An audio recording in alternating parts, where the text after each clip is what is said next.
Hi there. I'm Janet Chandler with the Cullman Tribune, and I'm here to read you a bedtime story. Tonight I'm going to be reading from Disney's Mickey and Minnie storybook collection. And we're going to be reading Goofy's Kite Contest. Mickey held his jacket closed. He had been out for a walk when the wind kicked up. Now he was cold. Mickey looked around. Goofy lived nearby. Maybe Mickey could warm up at his house. Mickey rang the doorbell. Inside, he heard a rustling sound. "Oh, hi, Mickey," Goofy said, letting Mickey inside. There was a newspaper tucked under his arm. "Look at this."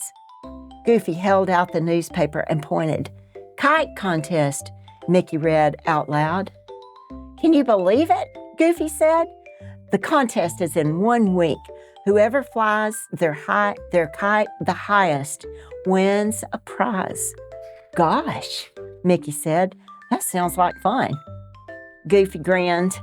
"I'm going to build the highest flyingest kite you've ever seen," he said. "Do you want to help?" Mickey laughed. "You bet." The two friends set to work building kites. But what kind would fly the highest? A small, light kite? A big, heavy kite? Should the kite be made of paper? What kind of string should they use? Mickey and Goofy tried everything. Finally, they were ready to take their kites to the park. Goofy and Mickey tested kite after kite. Their little blue kite flew high, but its tail broke in the strong wind.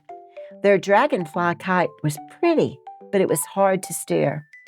Finally, Goofy found a kite to fly in the contest. It was the biggest kite they'd made.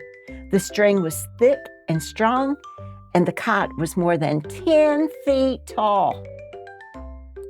On the day of the contest, Mickey helped Goofy take his kite to the park.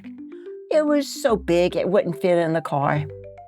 When they reached the park, they saw lots of kites. Some of them looked like dragons. Some of them looked like paper boxes. There were bright colors and long, shining ribbons everywhere. Before long, kites filled the air.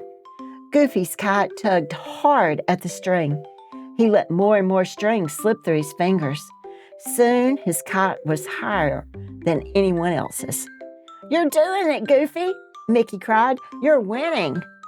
Goofy grinned. His kite was nearly at the end of its string. Just then, a big gust of wind blew. Goofy's kite flew even higher. The spool jerked in his hands, but he held on tight.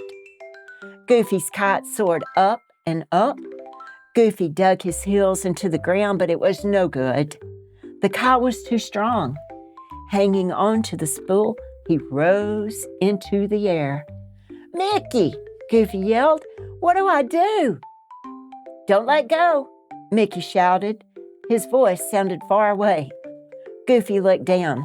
He was very high up, and Mickey looked very small. "Oh boy," Goofy said. He was scared, but flying so high was kind of exciting.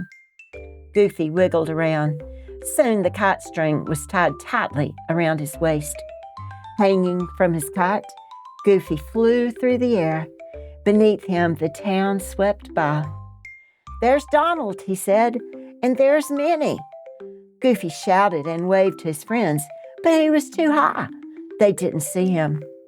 "I wonder where this kite is going," Goofy said.